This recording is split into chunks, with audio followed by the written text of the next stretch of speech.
Құрметті қатындар мен мырзалар, сіздермен бірге Тезкуке. Бүгін біз флешбек жасап әке достар анимесінің алғашқы бөлімін қарайтын боламыз. Ендеше бірінші бөлім. Ең үздік комментарийлер видеоға кіреді, ал дәстүр бойынша орттарыңа қорт лақтырыңдар. Үлкен қаланың көлеңкесінде шамамен 40-тардағы түрі бұл жерде бастығымын деген күмәнді біреу басқа бір күмәнді ұйымның басшысының оң қолымен кездесіп жатыр. Кездесудің тақырыбы зергерлік бұйымдар. Бірақ бұл неге жүзіктері емес, бір арал мен Токиодағы 3 пәтердің құнына тең асыл тастар туралы әңгіме. Серіктесі тауарды әкеледі, ал екінші тарап оны лезде бағалап сауданы жаба салады. Бірақ олар саудаласқан жерден шыққан бойда арттарынан кәдімгі курьерге де ұқсамайтын адам ілеседі. Бұл Рэй. Шлемде жеткізу сөмкесімен және мен не істеп жатқанымды білем деген түрмен Казукиден белгі келіп түсті. Аңду басталды. Жол бойы Рэй кездейсоқ сөмкесін түсіріп алады. Тадам! Ішінде тесілген дөңгелек бар. Мафиоздың көлігі күрт тоқтайды, апат болуға шақ қалады. Әдемі.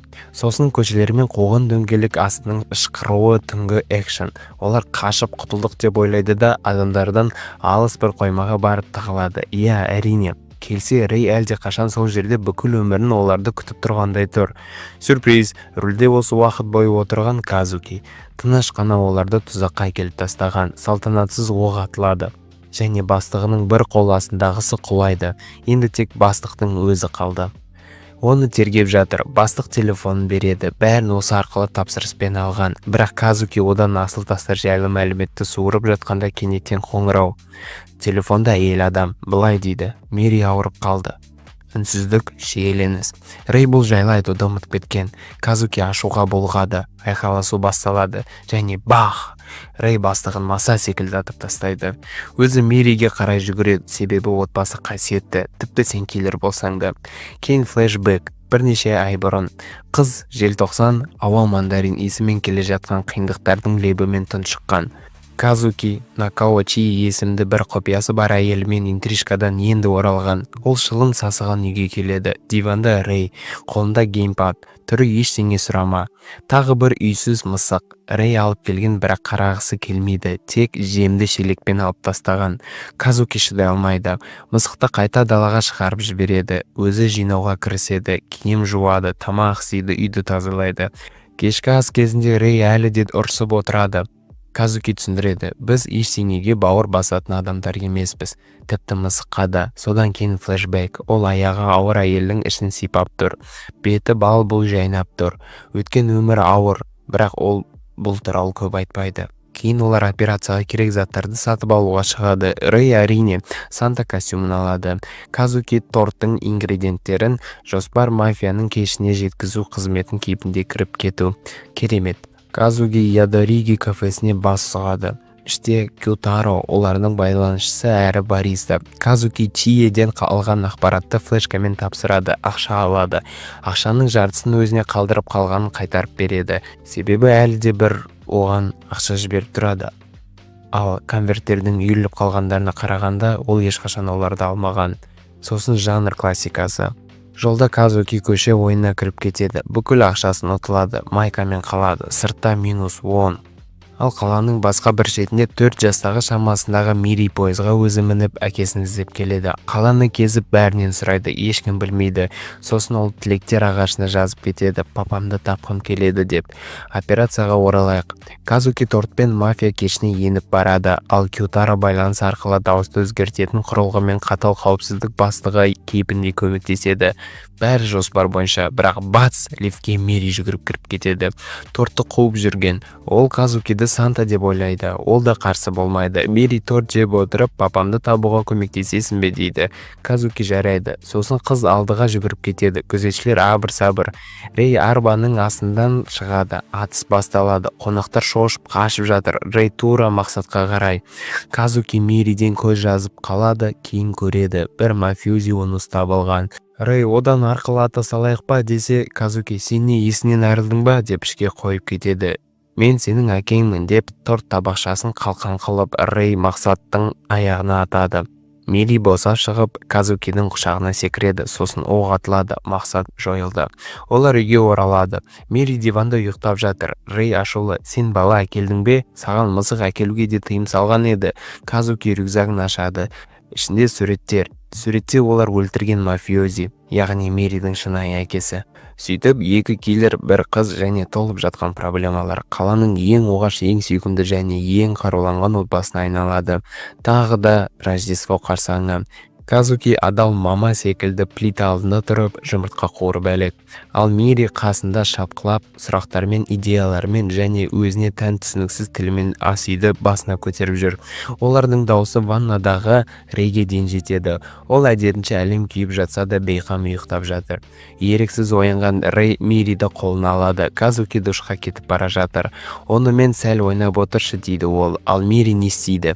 Рейдің бүкіл видео ойын жинағын тас-талқан етеді. Консоль апокалипсисі бір сөзбен. Таңғы ас кезінде әңгіме Мэридің анасына ауысады. Ол бір жапырақ хат, бірнеше фото және қызымды әкесіне қалдырыңдаршы деген өтініш тастап кеткен. Жақсы жоспар, егер әкесі адам саудасымен айналыспаса және кеше абайсызда өлтірмесе. Иә, бәрі орнына келеді. Казуки мен Рей Мэриді анасымен қайта қосу керек деп шешеді. Бірақ бір мәселе, олар оның қайда екенін білмейді. Мэри тек мамам жұмыста ән айтады дегеннен басқа ештеңе білмейді, ештеңеден көрі жақсы. Казуки бастаманы өз қолына алып ақпарат жинау үшін Кютароға барады, ал Мэри үйде қалады, тыныш қана ойна деп тапсырған. Казуки мен Рей Ядариги кафесіне келгенде Кютаро Рейді қоғам арасында көріп, шошып қолындағы кесесін түсіріп алады. Ал Рождестводағы дауылда операцияны есіне түсіріп екеуіне бір жақсы сөзін айтып алады. Артынша жаңа тапсырма. Казуки әңгіменің арасында нысанда қуыршақ бар еді, мүмкін қызына шығар деп еске салады. Кютаро оны тексеріп көретінін айтады. Сол сәтте кафеге Рё Огино есімді жұмбақ адам келеді. Ол ескі таныстай амандасып нөмірін тастап кетеді. Қаладамын, жұмыс жайлы хабарласып тұр деп. Күмәнсіз, бұл әлі талай бас ауыртады. Үйге оралғанда оларды хаос қарсы алады. Сынып жатқан ыдыс, аударылған диван, бәрі біреулер үйге кіріп кеткендей. Рей лезде қаруын шығарады. Казуки шошып кетеді, бірақ кенет Мэри шыға келеді. Ойыншық тапаншамен пиу әке деп. Осындай сәтте қалай ашуланасың? Кешкі ас кезінде келесі тапсырманы талқылайды. Биік жартастағы күзеттегі наркобарон. Камералар, мафия, күзет, толық жиынтық. Рейдің басына бір ғана жоспар. Тура жару. Казуки көзін төңкереді. Кютаро не деген ұмытып қалдың ба? Сол сәтте Мэри араласып, Казукидің гамбургері мамасының гамбургеріне жетпейді дейді. Казуки сол сәтте реніштен тығылмаша ойнауға көшеді, бірақ сол ойын оған идея сыйлайды. Рей супермаркетте азық түліп алып жүргенде Казуки Йоцухиши Security кеңсесінде күзетші формасын ұрлап кетеді. Жоспар қарапайым, ішке кіріп бомба қойып іс суыту. Бірақ Мэри үйде қалады. Дегенді естігенде алдымен тәттілерге қуанғанмен артынша жылап жібереді. Әрине ақыры оны да бірге алады. Казуки нысан аумағына кіріп кеткенде Мэри кенет дәретке барғысы келеді. Ол шыдай тұр, қыз, шыдай алмайым. Сосын өзі барып есікті қақады. Күзетші мән берместен кіргізіп жібереді. Дәретханадан шыққанда ол Казукиді көреді. Қыз оған қарай, артынан қызметші екеуінің соңынан басталды. Нәтижесінде Казуки мен Мэри бастығымен бірге бөлмеге қамалады. Күзет айнала қоршап тұр. Бастық екеуін өлтіруге бұйрық береді. Бірақ Рей кешігіп келетін супер қаһарман секілді. Артқа аулада дайын отыр. Орын дайын. Атыс басталды. Вуаля, үшеуі катерге мініп қашып кетеді. Жол бойы Казуки Мэриден сұрайды, үйден тыс жерде папа деп атама. Қыз басын изейді, бірақ бәрібір папа дейді. Енді қайтсын. Кейін Кютаро байланысады да тың ақпарат жеткізеді. Мэри шынымен Хаямидің қызы, оның шынымен көңілдесінен туған баласы болған. Казуки үнсіз, бірақ ішіндегі бір нәрсе тынышталады. Титрден кейінгі көрініс. Нысанның сарайы, бүкіл жерде мәйіттер. Огино кіріп келеді, еш шу жоқ, еш асығыстық жоқ, үй иесі жалынып тұр. Жарайды, соңғы сөзіңді айт дейді Огино. Ал анау ақша ұсынып көреді. Бах, тура маңдайға оқ. Огино тапаншаны сүртіп, қарабайыр, коллекцияға тұрмайды дейді жай ғана. Кютаро Казукиді аса көңілді қарсы алмайды. Соңғы миссиядағы шу әлі есінде. Олар сонша у-шуға жол берді. Енді тіпті Санта-Клаус да біліп қалған шығар. Дегенмен Кютаро Хаями Ацушидің қуыршақ сыйлығы туралы мәлімет береді. Қуыршақ жайлы айтылғанда Казукидің ойында бір сұмдық тізбек іске қосылады. Ол артық сұрақ қойылып кетпей тұрғанда кетіп қалады. Бұл уақытта Мэри балалар алаңында ойнап жүр. Жер қазып одан шеңбер жасап бір кезегін Казукиге ұсынады. Міне ғой папа дейді. Нағыз гурман қыз. Бірақ сол сәтте көмек жетіп келеді. Көше сатушысы пісірілген батат сатып жүр екен. Тас қағаз қайшы ойна бірі ұтылады да тәтті алуға кетеді. Бірақ жеуге де үлгермейді. Мэридің жанында ешкім жоқ. Әткеншекті жалғыз.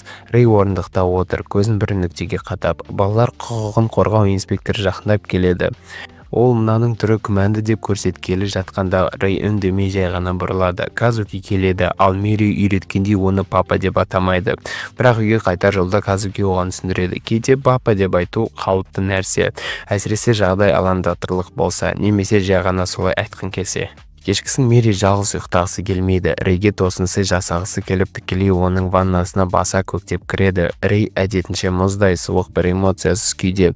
Мен күлуді білмеймін дейді, бірақ Мэри беріспейді. Оны күлдіртуге тырысып жатып ваннада ұйықтап қалады. Қызығы дәл осы сәт Рейді орнынан тұрғызады. Келесі күні үшеуі Мэри анасының туған қаласына аттанады. Казуки бірінші болып түседі. Анасын жұмыс істейтін клубта тексермек. Ал бұл кезде Мэри көлікте нағыз хаос жасап жатыр. Айғайлап, ашуланып, орындықтарды аунап жатыр. Рей әдетінше бұл не болып жатыр өзі деген күйде. Казуки Snack Stardust клубына келеді де сахнада ән салып жатқанда Мисакуды Мэри анасын табады. Бір сәтте сахнаға бір ер адам шығып оны шапалақпен соғады. Бұл шамасы менеджері немесе жігіті. Казуки араласып әлгіні оңайсыздатады. Сол уақытта Мэри Рейді саябаққа ертіп барады. Қыз мәз, әткеншек, ысырғаны ақ күлкі. Ал Рей бір ойда, неге ол Казукиді папа деп атайды дейді ішінен. Мэри болса жай ғана жауап береді. Папа сені құтқаратын адам. Қарапайым, бірақ жүрекке жететін сөз. Осы сәтте Рей өз балалық шағын есіне алады. Әкесі оны жұдырықпен тәрбиелеген кездер. Кенеттен Мэри жоғалады. Рейдің ішін тағы үрей билейді. Қызды полицейлер қоршап алыпты. Олар оны жоғалған деп ойлайды. Рей ойланады, алып кетейін ба жоқ па деп. Дәл сол сәтте Мэри папа деп шақырады. Бұл жолы Рейдің бойын үрей емес, қорғау инстинкті билейді. Ол жүгіріп барып өзінің папасы деп таныстырады. Қыз қуана құшақтайды. Сол сәтте бәрі айқын болады. Олар енді отбасы. Осы кезде Казуки Мисакумен барда отыр. Әйел, сен менен не күтесің деп сұрайды. Казуки Мэри жайлы айта бастағанда Мисаку оны Ацушидің сыбайласы деп ойлап қалады. Казуки бұл ойды жоққа шығарады. Мисаку Мэри үшін ана болғысы келмейтінін айтады.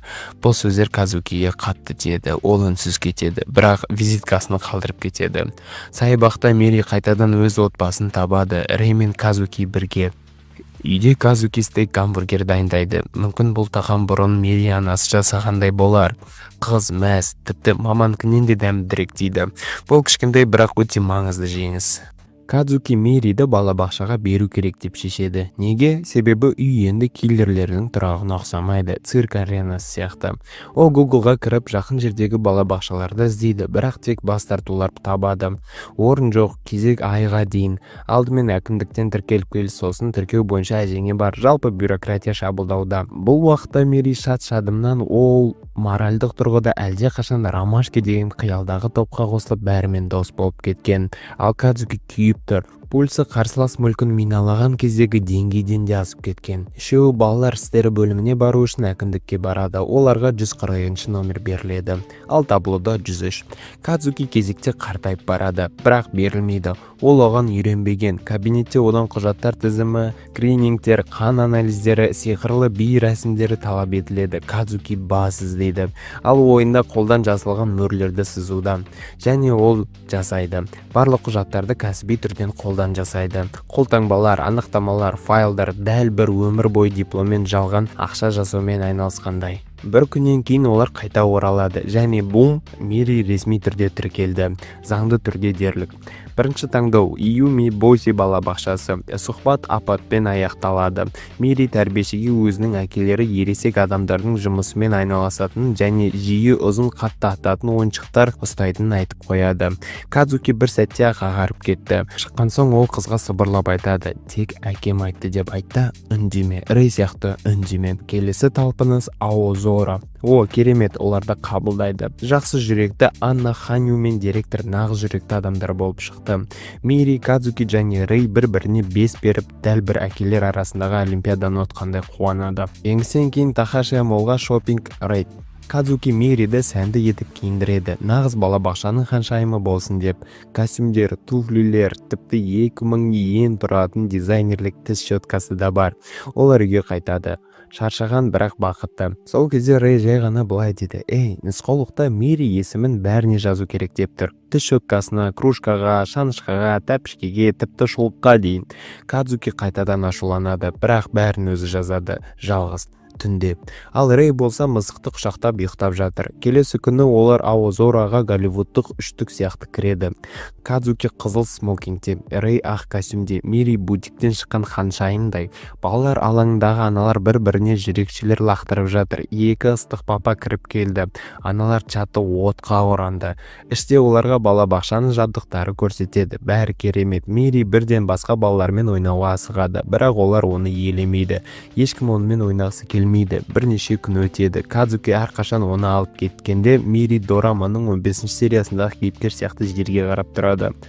Кадзуки шыдай алмайды, келіп бақылап көреді. Мири жалғыз отыр, кітап ұстап балабақшаның кітапханашысындай. Анна келіп, мүмкін оны мұрагерлер туралы сериалдағыдай киіндіре бермеңіз. Бұл сән байқауы емес, жай ғана балабақша дейді. Және арзандау дүкен ұсынады. Келесі күні халықтық дүкенге жорық. Бағалар қуантады, киімдер сүйкімді. Мири мәз, ертең не киетін өзі таңдайды. Кадзуки жай ғана қарап тұр, жымиып қояды. Ол алғаш рет оқығанның ортасында болмағанына ренжімейді. Таңертең Мири қарапайым, бірақ жайлы киінген, жасыл свитшот, көгілдір куртка.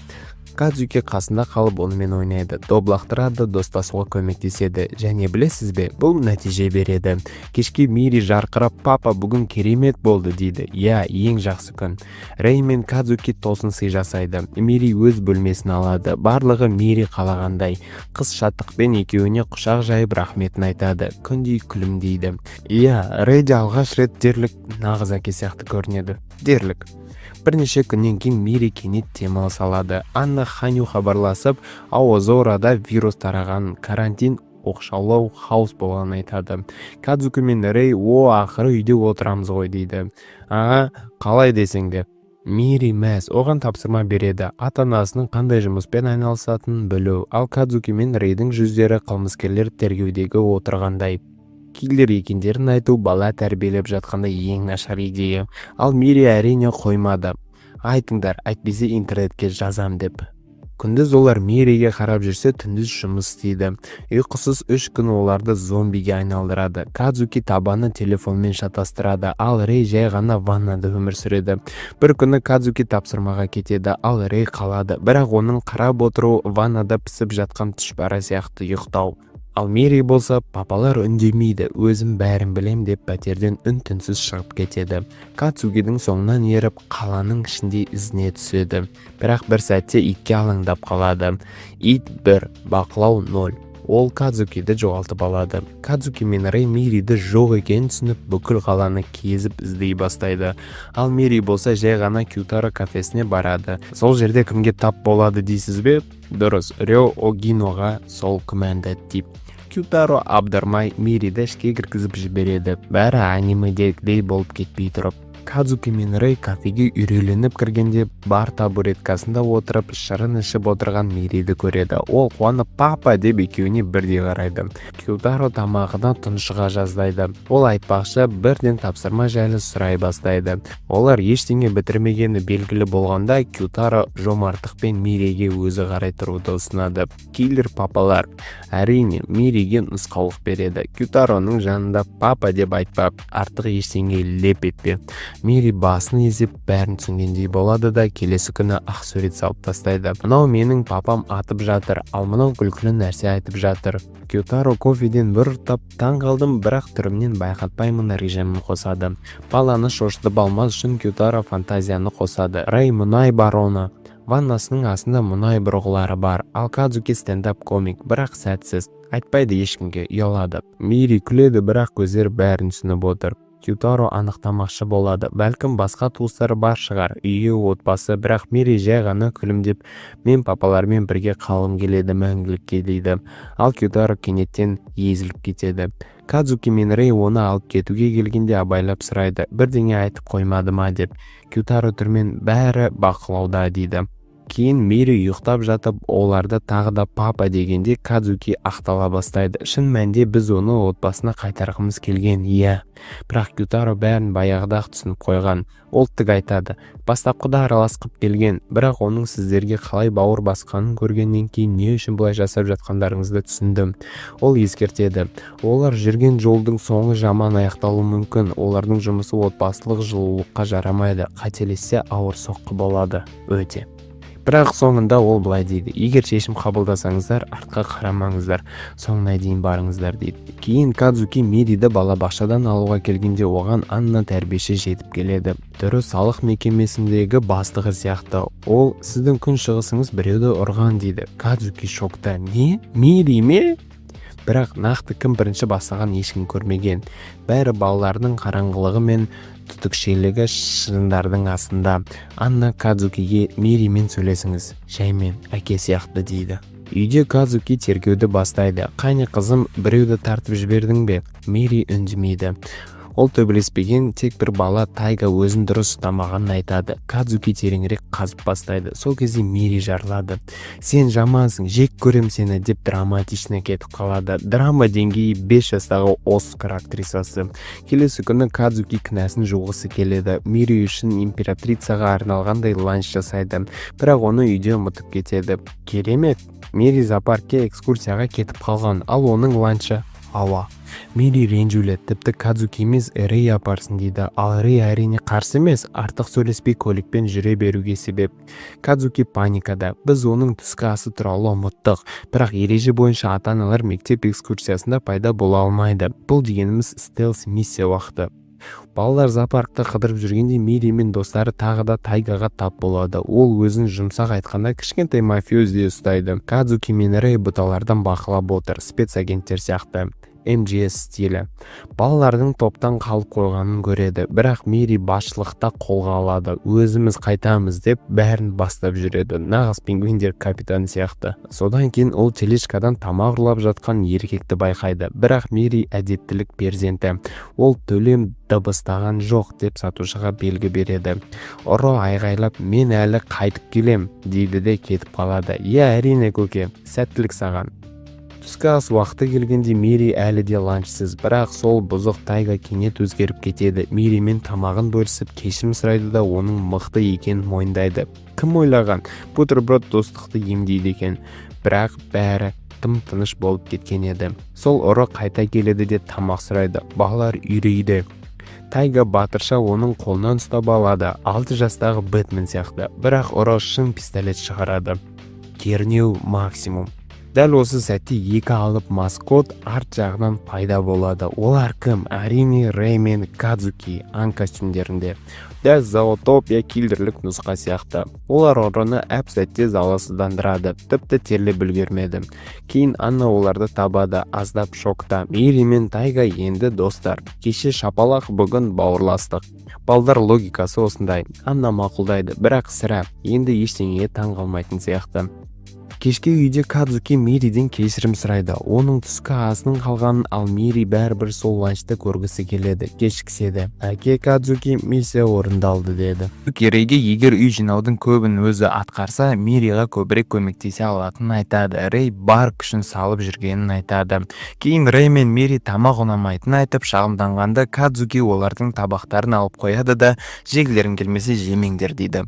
Бұл оларды одан бетер ашуландырып, екеуі кешкі асқа француз тостан қалайды. Ақыры Кадзуки ашуға мініп, олардан қашып кетіп, өзін жай ғана қызметші үшін ұстап жүргендерін айтып, солай ма деп сұрайды. Келесі күні Кадзуки хабарлама қалдырып, бүгін үйде болмайтынын айтады.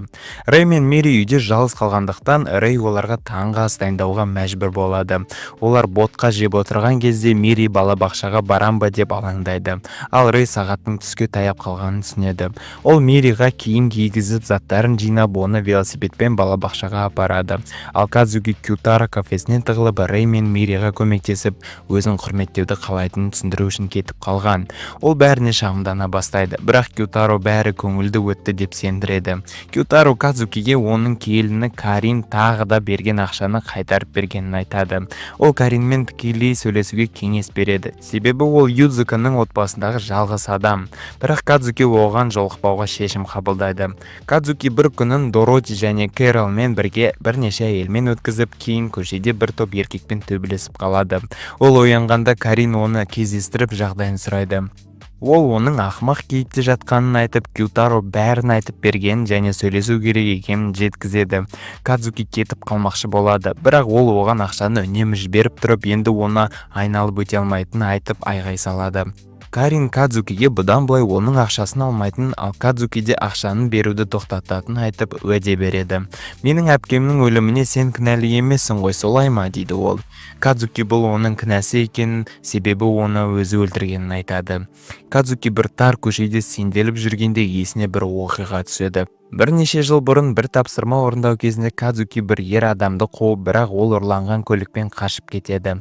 Қашу кезінде ол көлік бензин таситын автоцистернаға соғылып жарылыс болады. Сол сәтте Юдзуко қарсы көшеден өтіп бара жатады да Кадзуки ескертіп үлгергенше жарылыстың ортасында қалып қояды. Келесі күні Рэй оянып, Миридің денесі қызып, оның үстінде жатқанын көреді. Бірақ Кадзуки үйге әлі оралмаған. Ал өзі белгісіз жаққа бағыт алған пойызда кетіп бара жатады. Рэй балаға дәрі табуға тырысады, бірақ таппай Мирины ауруханаға апармақ болады. Алайда ол аурухана қайда екенін білмеген соң оны Кютара кафесіне апарады. Сол уақытта Кадзуки Юдзуконың зиратына алдында қатты жаңбыр астында тұрады. Кетерінде уайымдама, мен сені ұмытқан жоқпын, дейді. Кадзуки Юдзуконың зиратына алғаш рет келген кездегі сәті есіне түседі. Сол кезде ол Юдзукомен алғаш танысқан еді. Карин Кадзукиге жақындап 5 жыл өтті, бұл ұзақ уақыт, дейді. Бірақ Кадзуки өзгеруге тым кеш екенін айтады. Карин оған әпкесін қуанғысы келсе, өз өмірін сүруге тырысу керек екенін айтып көндіреді. Кейін ол Кадзукидің асырап алған баласын сұрайды. Оның бұл баланы бақытты ете алатынын білетінін айтады. Кадзуки қолынан келгенін жасайтынын айтады. Ол үйге оралады. Үйдің астан кестең екенін көреді. Кейін Мири мен Рейді қыздың бөлмесінде ұйықтап жатқан жерінен табады.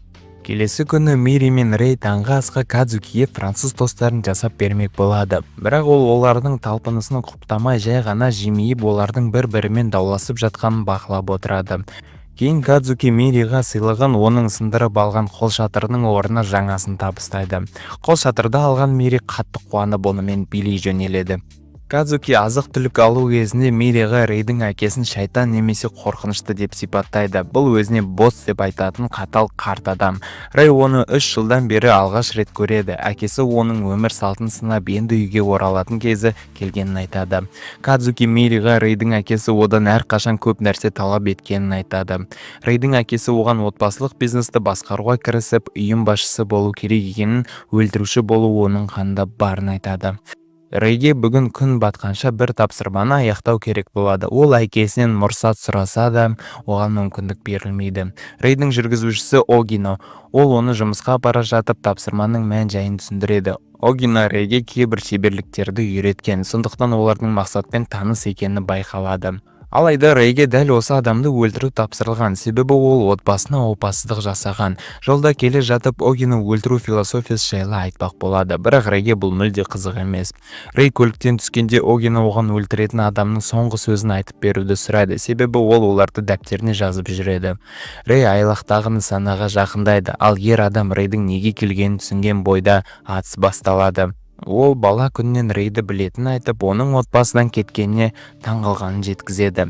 Бірақ енді әкесі оны қайтарғанын көріп, оның Сува отбасына толық тән екенін түсінгенін айтады. Ұйымнан ешкім кете алмайды, бірақ өзі қорғауға тұрарлық нәрсе тапқан, ал Рей бұны ешқашан түсінбейтін айтып сөзін жалғайды. Рей оның аяғына оқ атып ақыры оңы жеңеді. Қашпақ болғанда нысаны ржавчина басқан қоршауға сүрініп кетіп, құлап өледі. Өлер алдында оның расында да қорғауға тұрарлық бір нәрсесі болғанын айтады. Рей Огиноға бұл жайлы айтпауға шешім қабылдайды да, ал ер адамның соңғы сөзі «мен қазір бара жатырмын». Рей Огиноға оралмай, айлақта қалып, өз ойымен қалады. Кадзуки қоңырау шалып қайда екенін сұрағанда Рейге сәл тынығу керек екенін айтады. Сол сәтте Казуки оны көлігімен алып кетуге келеді. Жолда екеуі алғаш кездескен сәттерін еске алып, өткен күндер жайлы сөйлеседі. Рэй үйге оралып, Казуки мен Мири оның туған күніне арнап ұйымдастырған тосын кештің қалдықтарын көреді. Ұйқылы ояу Мири оянып, оған туған күнімен де үлгереді, ал Казуки торттағы шамдарды өшіреді. Эпизод соңында Огино Рэйдің әкесінің сыңары босс Кютароға жаңа нысан көрсетеді. Ең жаңа белгілер Казуки мен Мири. Кютаро оларды конвертті ашқанда таниды. Кеш батқанда бір ер адам Мири баратын балабақшаға көз тастайды. Үйіне толық жарақталып қайтып келгенде оның Рэй екенін түсінеміз. Балабақшадағы ашық есік күніне Казуки, Рэй және Мири келеді. Олар басқа ата-аналармен сөйлесіп, суретке түсуге орын табады.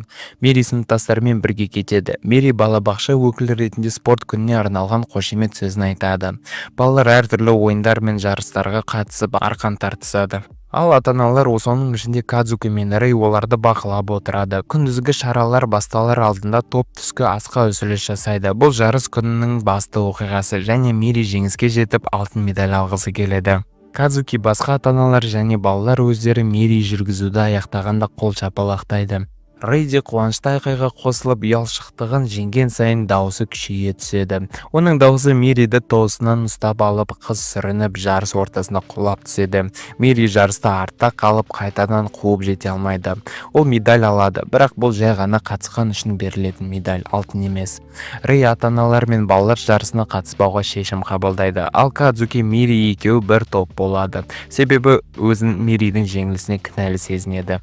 Рэй жарыс кезінде оларға үнсіз қолдау көрсетеді. Кедергілермен өтетін жарыста олар басқа оқушылар мен ата-аналарға қарсы жарысады. Соңғы кедергілердің бірі қазына іздеу ойыны. Онда әр жұпқа бір зат бейнеленген карточка беріледі. Мири өз карточкасын алып, сәл көңілі түсіп тұрғандай болады, бірақ кейін сол карточкадағы зат ретінде Рейді таңдайды. Жарыс сызығынан өткен соң Мири карточкасында отбасы деген сөз жазылғанын айтады.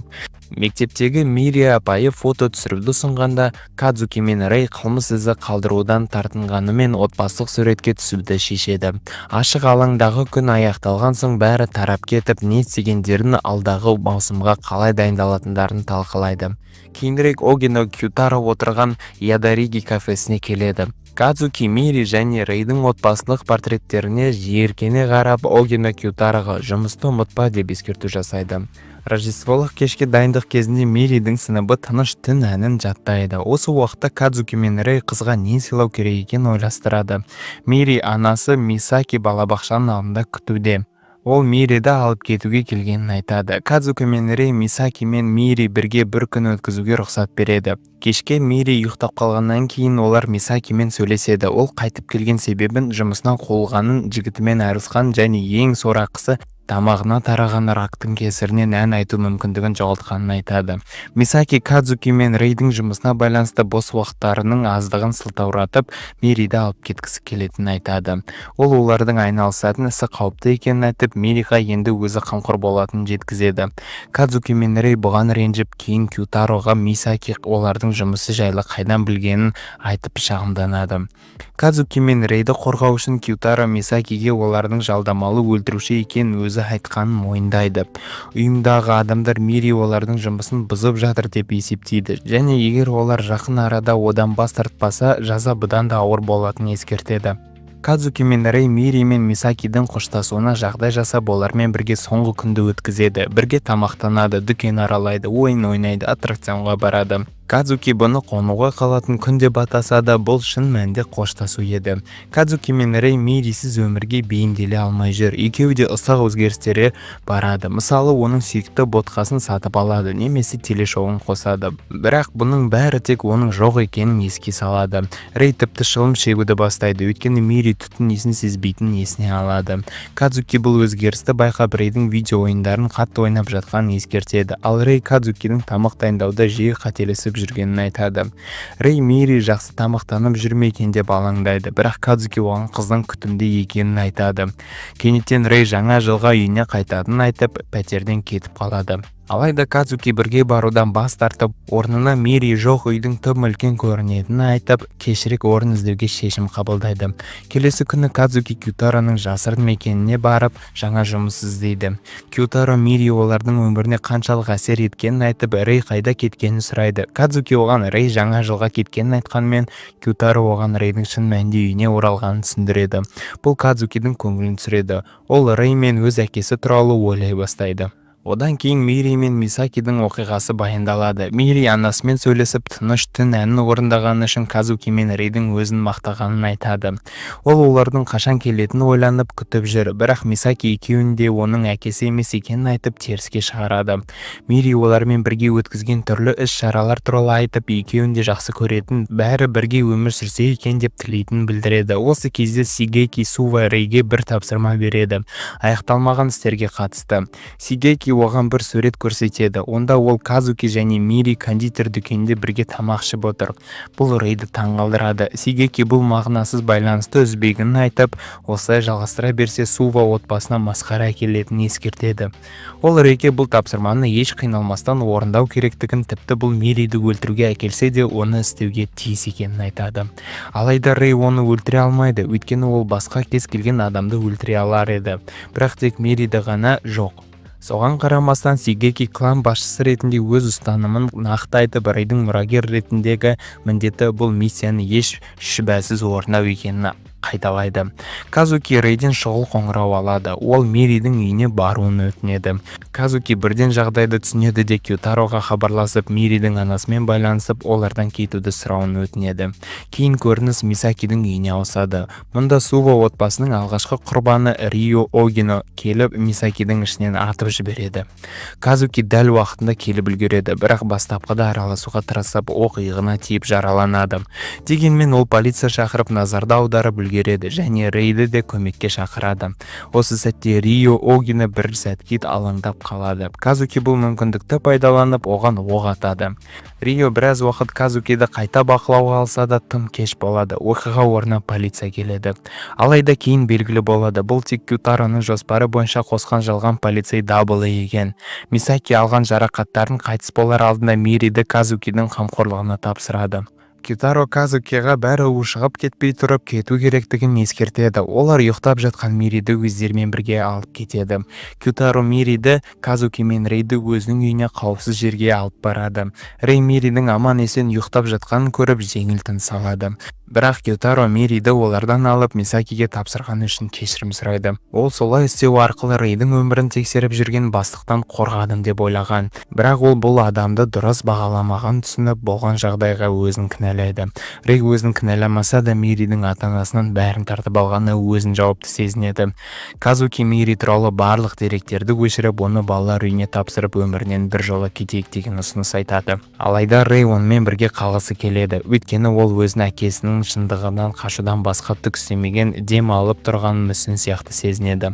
Ол адамдардың қолы қандай жылы болатын және Казукимен бірге серуендеп Мириді қолында көтеріп жүргенде өзінің жақсы сезінетін жерлер болатынын есіне алады. Казуки оны тоқтатуға тырысқанмен, Рей енді Мири ата-анасынан бәрін тартып алған соң онымен татуласпай, оны жалғыз қалдыру ақымақтық дейді. Казуки бастапқыда олардың Мири өмірінің бір бөлігі бола алмайтынын айтса да, Рей олар оны қорғауға тиіс екенін айтып, оған көмектесетін жоспар ойластыруды ұсынады.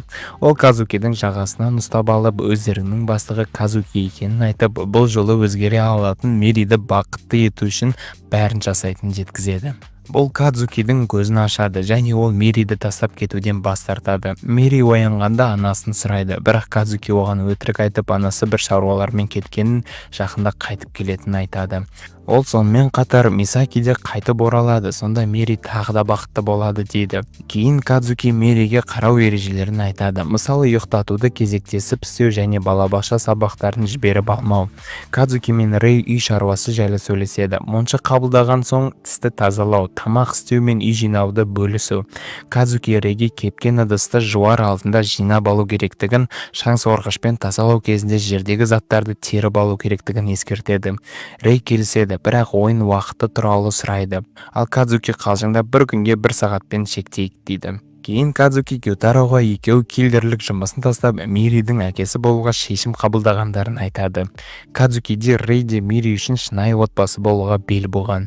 Кютаро олар қарым-қатынастарын шынайы деп көрсетіп жүре ала ма? Өзі сондай сенімде болмағанмен деп сұрайды. Бірақ Казуки бұл ойды үзілді-кесілді жоққа шығарады.